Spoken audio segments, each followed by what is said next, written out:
Okay, so what did you guys think of the case study this week? It was really interesting. Kind of made me realize that Lance Armstrong pretty much threw away everything. I knew that he had doped, but I didn't know the extent of it.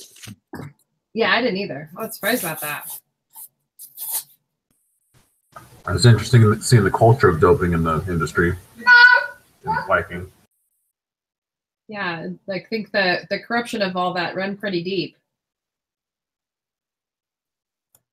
Yeah, to some extent, it kind of seems like he thought that he had to dope to stay on par with everyone else who, from, the reading kind of insinuating that most of the endurance cyclists were using performance enhancing drugs. Mm-hmm.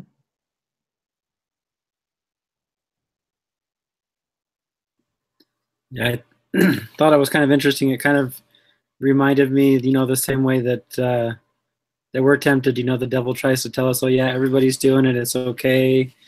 And then I think another thing he used was, the fact that he was recovering from cancer, so he thought that he needed that little extra boost to be able to overcome his weakness, I guess, from overcoming cancer. That's so true. It's like, in order to even compete, he needed to do it. It's like a classroom full of students, everyone's taking the same exam, and you're the only one not cheating. How are you going to feel as that student? Right. I mean, it's hard because, like, if I was the only one in the room that wasn't cheating, I'd be like, seriously, how am I supposed to do this? Like, and like Alan said, he was recovering from cancer, and that not from personal experience, from experience of loved ones suffering from it. It takes a lot out of you, like more than a normal person can handle. I couldn't take. I wouldn't. I know I wouldn't have been able to do it. So when you said something there, it kind of reminded me of an experience in high school. I was taking a Spanish 1 or 2 class, and during that class, I was not the best student in the class, definitely not. And it was kind of odd for me because I was taking a Spanish class full of native Spanish speakers. And so I just remember one day in class, our teacher had the test questions up on the like a PowerPoint, like the projector in front of the room. I just remember, like, on the paper were the answers too. I'm like, you know what? I don't need the answers. Everybody else, I don't care. It's not my problem. You guys do whatever you want to do. I'm okay with bombing this test. But like, it was just a matter of trying to do, and I think that's the difference. Those maybe Lance had way too much prestige pushing him from behind, whereas for me in that experience, it's like, it's just another test. It's really not going to hurt me that much.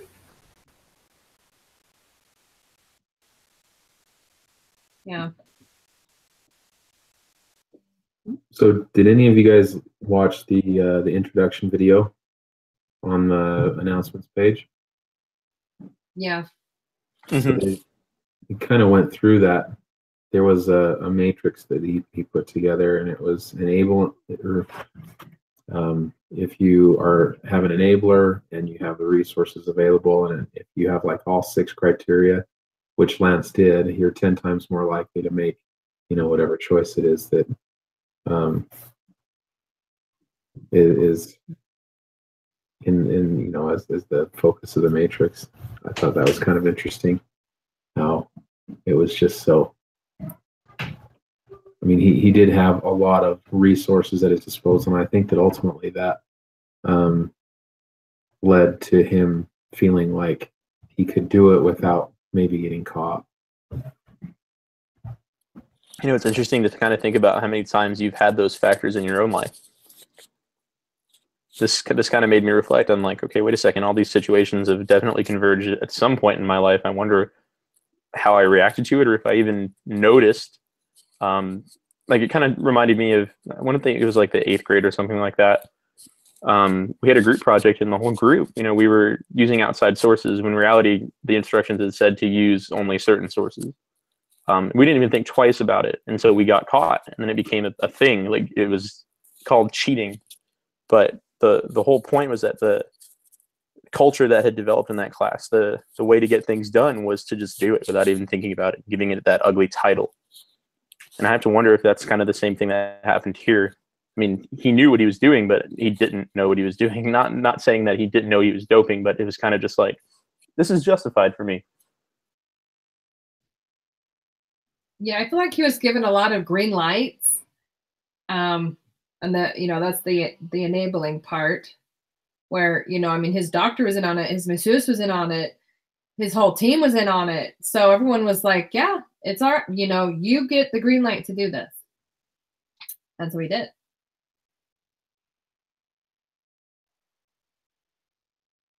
So what is really going on in this case?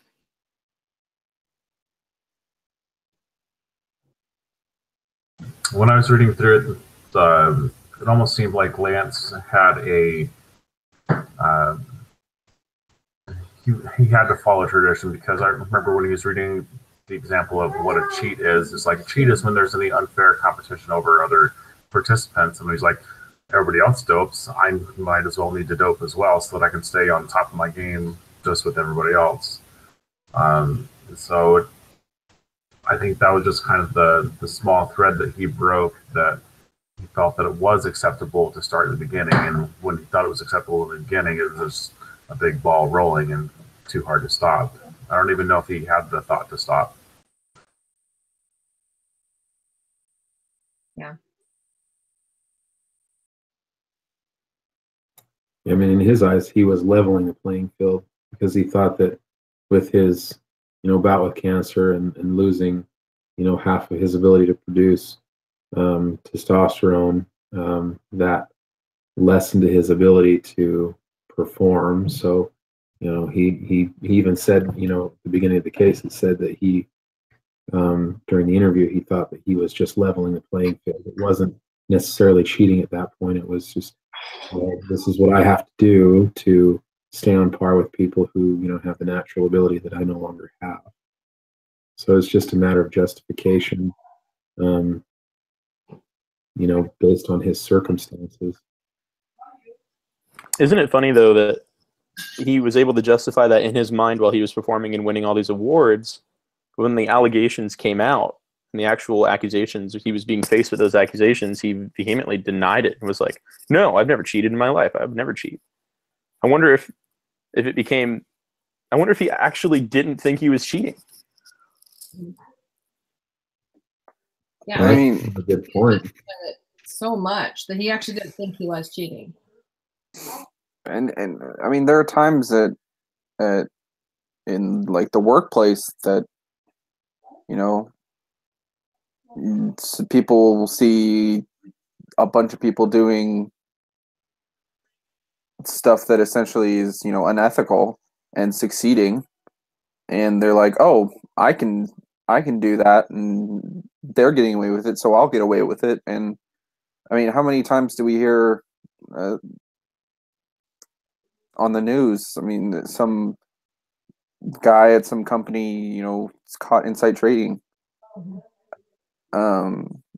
There's, I mean, there's probably a lot of people that are in the woodwork that are doing that, but they don't get caught. And so people around them, if they're like struggling and wanting to succeed, they'll do whatever they need to do that. And because they see everyone else doing it, they'll do it. Just like Lance Armstrong was like, oh, everyone else is doing it, so why can't I?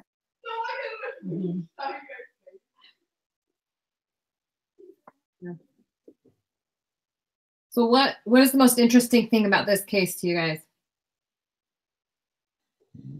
I kind of wondered why it was included in this class, and then I started to kind of look at it from a wider scope. And I realized after meeting with you guys, just in the brief discussion that we've already had, especially after what Andrew just said, I would probably go so far as to say that the vast majority of people in the business world that are higher up have engaged in some kind of unfair practice at some point. It just seems to be human nature. That being said, I think the reason that this case was included in this class is because it shows us that, you know, the harder right is better than the easier wrong. You know, we have to answer to a higher authority here. It's one thing to get ahead of your competition, but in our standpoint, from a religious standpoint, we have some other consequences that really come into play here. Yeah. The thing that I found the most interesting was, I think it was Landis or one of the guys that left his team and then was doing really good on another team.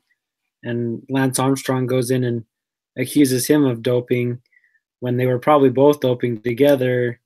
And so I thought that was very interesting that he went so far as to even try to rat somebody else out, knowing that he himself was doing it. Mm-hmm. And I think when he was ratting them out, though, he was also doing it more for himself as well, being like, hey, I'm going to get this off my chest. And I think when he said it, he felt so much better. One of the things I found really interesting was, I think it was Greg Lamont or something. I believe he was the one that told the story of how he had never doped during the entire time, and he just was appalled at how Lance was doing it. He was like, why do they do it? I didn't do it. They shouldn't do it either.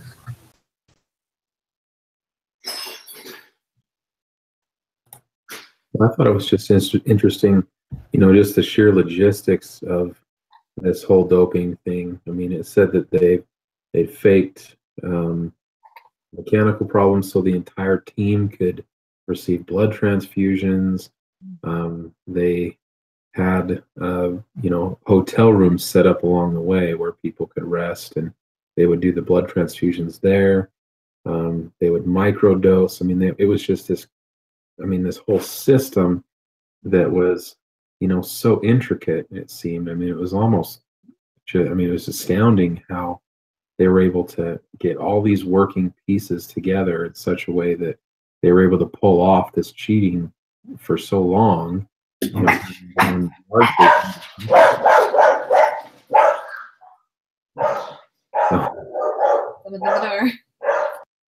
you're good. It seems like they were just hitting such a fine line of what sort of cheating was acceptable by the rules that were given, instead of focusing on the principle itself. It's like, oh, this much drugs in my system is okay. All right, we'll do just up to that point so that we don't get caught. Isn't that interesting? Don't we do that a lot in our own lives too? Don't we think, okay, well, I mean, one swear word doesn't hurt, or, you know, one R-rated movie, or just a peek, or it's a lot of things. How close to the ledge can we get?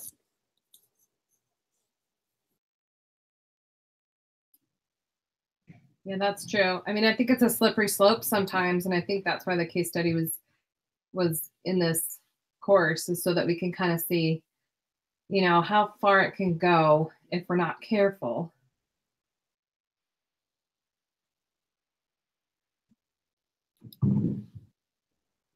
I mean, it could be even considered a snowball effect instead of, you know, the slippery slope is great too, because once you're in it, you're in it. But the snowball just keeps getting bigger and bigger, just like Lance, you know, in this case, started off as just, I don't want to say simple doping, but it became way more complex, just like you guys pointed out.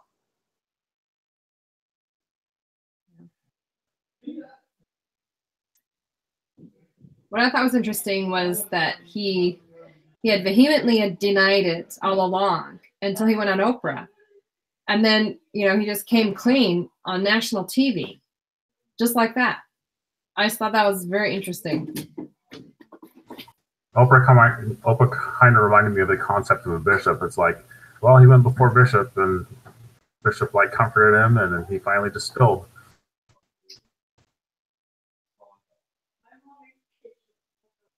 I wish I had Oprah for a bishop. Yeah, that's true. I guess maybe she made him feel comfortable, and he just was like, "All right, I got You get a car. Everyone gets a car. Hmm. All right. So how would you? The question here is, how would you start the discussion? I'm not sure exactly what that means, but maybe how would you start the discussion of, like, how would you come clean, or I don't know. I'm not sure what that question means, but I was like, I thought we've already been discussing. I know. I was like, I don't understand this question. How would you start the discussion? I don't know. Anyway, so I'll just move on. What conclusions can we reach about this case? I mean, just because we see other people doing it, I mean, doesn't mean that we need to fall into the temptation of, oh, everyone's doing it. I'll be okay. I won't get caught.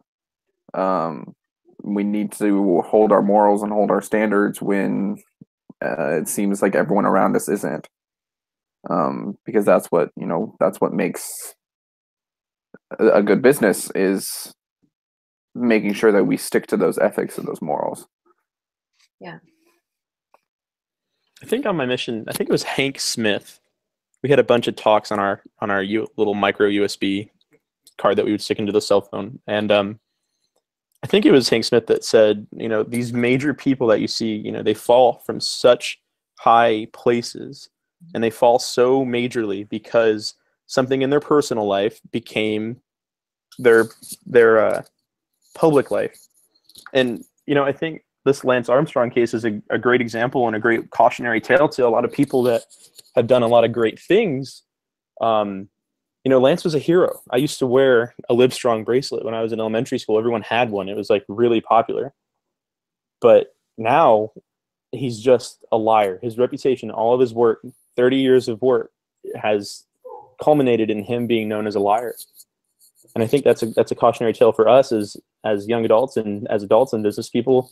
What kind of legacy do we want to have?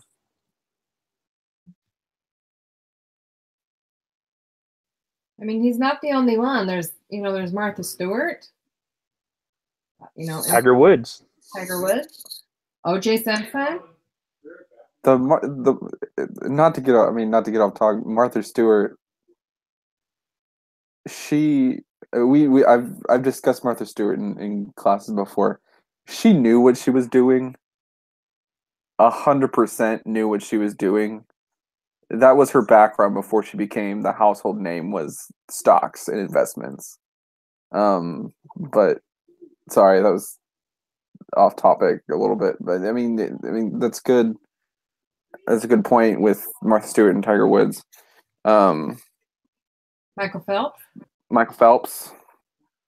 Even the whole Russian Olympic team. There was the Chinese Olympic team when they had like the 12-year-old girl. Their age, their age discrepancies. I think that people just get caught up. They get caught up in the win and the success, and they kind of forget who they are.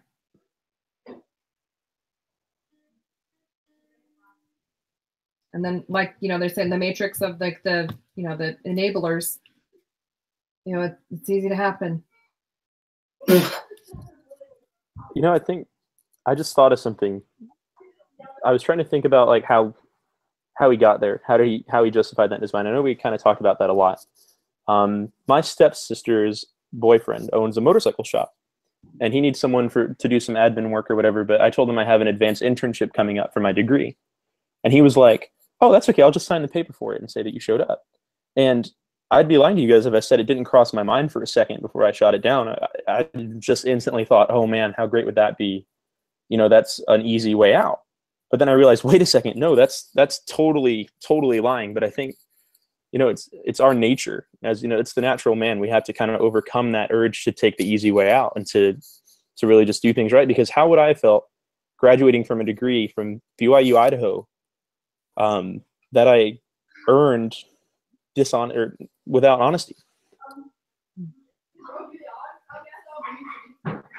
I mean, Michael, I mean, don't feel bad of having that thought cross your mind, because I'm pretty sure any of us would have tried to consider it, would have considered it at least for a few seconds. I know I would have. It's the difficulty of having to get to 2 internships rather than 1, as other majors do. Definitely can be a factor and a temptation. So it was really tempting. When I spoke to the counselor a couple semesters ago about the internship, she's like, "Oh, where do you work?" I told her where I worked, and she's like, "Oh, we could use that as your internship." And I'm like, "All right, if that's what's acceptable." And I'm like, I guess at this point I'd even still be like, is it hard enough? Is that really what it is? Or like, is that good enough? I don't know. Yeah.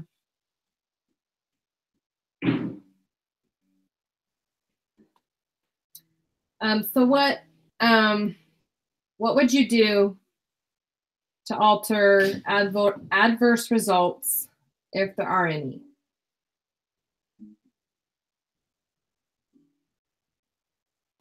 Well, there's always repentance and change of heart.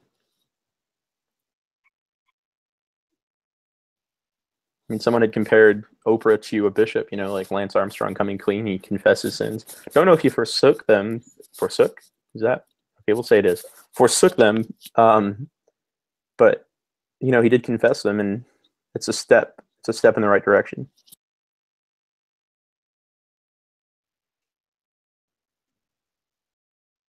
What could he do to make it up to the people that he was competing against that were robbed of that, that achievement because he was being dishonest?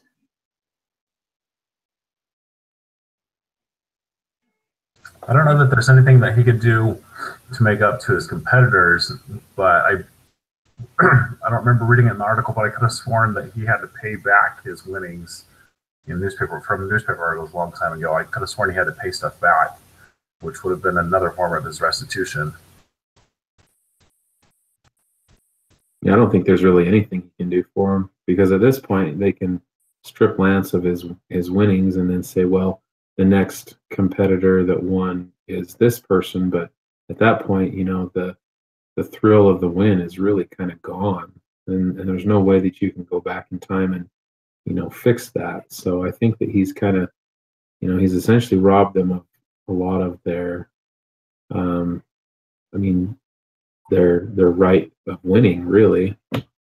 And he can say he's sorry, and he can be legitimately sorry, but as far as restitution, there really isn't a good solution for that.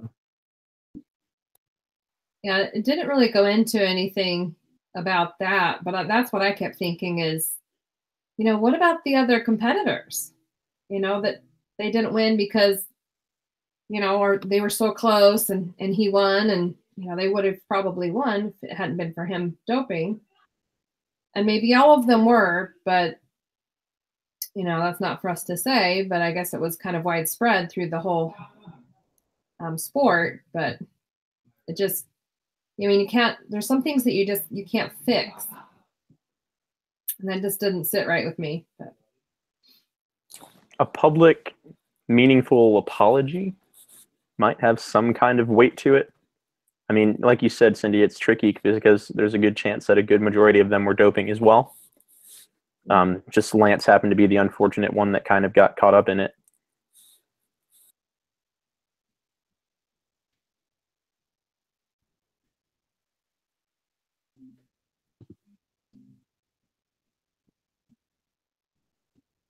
All right. Any other comments or questions or thoughts?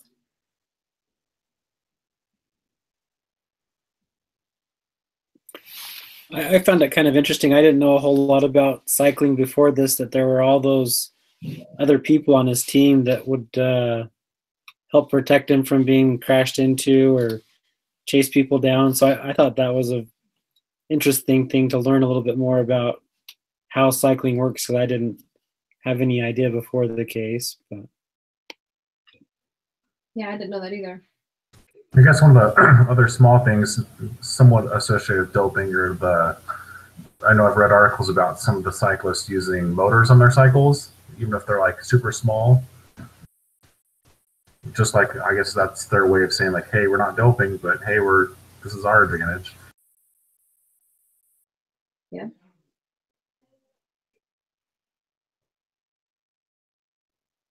I think I never mentions his parents. And apparently he forged his age to get into these races. And I would think that, his parents would be like, I don't know, just, can't do that. Somebody at some point should have put a stop to it. Everyone knew about it. And nobody did. And I think I think it's sad. I don't think it's fair. It's not fair to him that no one taught him right or wrong. Or maybe they did and he, they didn't insist that he learn it. But I think as a parent, it's clear to me when my kids have done something wrong, it falls on me. Until they're 18, it falls on me. So, it seems like when he was young, though, when he was entering the bigger races, his justification there is like, hey, I can get into better races if I join the higher age bracket and I can win. So it must be good because this is my incentive to do it. Yeah.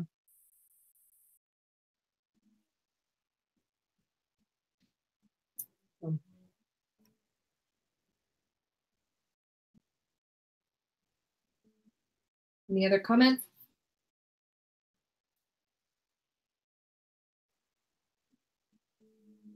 I was playing the video from the instructor and my husband was in the other room and he's like, turn it up, turn it up. He wanted to hear it because he was fascinated by it too.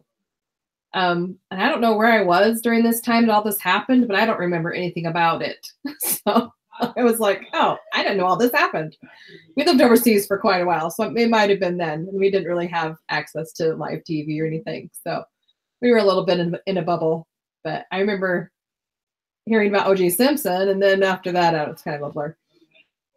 But yeah, I was fascinated by this case. I thought it was really interesting, and I did not realize how deep it went and how far spread it was, and just the corruption of it all. Just it's crazy to me. Yeah, I bet we can expect to see more cases like this coming out for more sports in the future. Yeah. I can't even recall seeing any cycling events in the last 10 years, really, since this has happened on TV. Now that you mention it, holy cow. I mean, the only cycling events I can remember seeing on TV is the Olympics, and still, it's not that many. Well, it seems like every time we have an Olympics, there's something. There was the snowboarders a couple years ago, and then there was the whole Chinese thing, and then the Russian athletes. I don't know. It just seems like it's becoming more mainstream, which is sad. Was there one this year? Yeah, the Olympics we just had, they wouldn't let Russia compete under their own flag because of their doping, so they had to call them Olympic athletes of Russia, and they had to use like the Olympic flag. They couldn't use the Russian flag. They couldn't have the Russian anthem played. And they were the ones that weren't doping, that were allowed to compete, but they couldn't compete under Russia. They were like in their own little separate country of Olympic athletes of Russia. So I was fascinated by that. I couldn't believe it.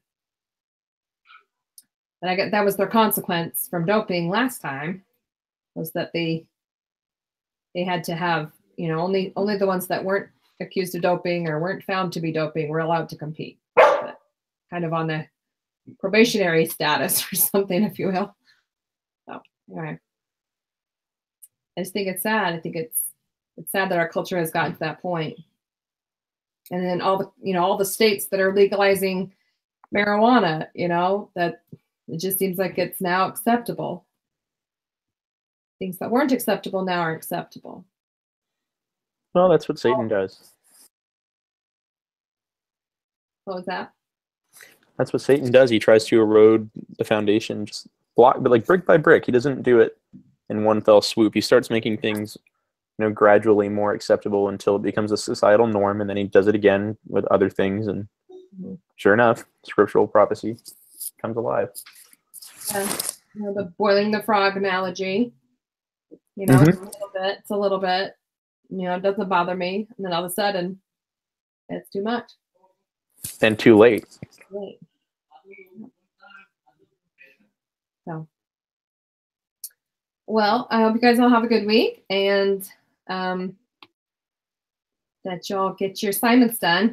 We're getting to the end of this class. It's getting a little bit exciting, a little bit stressful. So, yeah. Missed you guys last week. What's that? I missed you guys last week. I know. I missed you too, I think. I was half asleep. Trust me, I would have rather have been in the meeting with you than what I was in the hospital last week, yeah. Okay. Oh my gosh, what happened? I forgot about that. I just had some digestive problems. Ooh, that's not fun. No, Are you better now? I'm better now. I had just a lot of pain in my right upper quadrant. So they thought it was my gallbladder, but ended up not being my gallbladder. So luckily I didn't have to get surgery or anything. That's good. On 8 different pills. So. That's fun. Well, I hope you stay well. I hope so too. Stay safe and well to the end of this semester and everybody gets through it. So we want to talk about next week. Oh yeah, next week. We have to meet a little bit earlier. Well, it's encouraged. I'll turn off the broadcast and then we can talk about that. Secretive. No, still do that.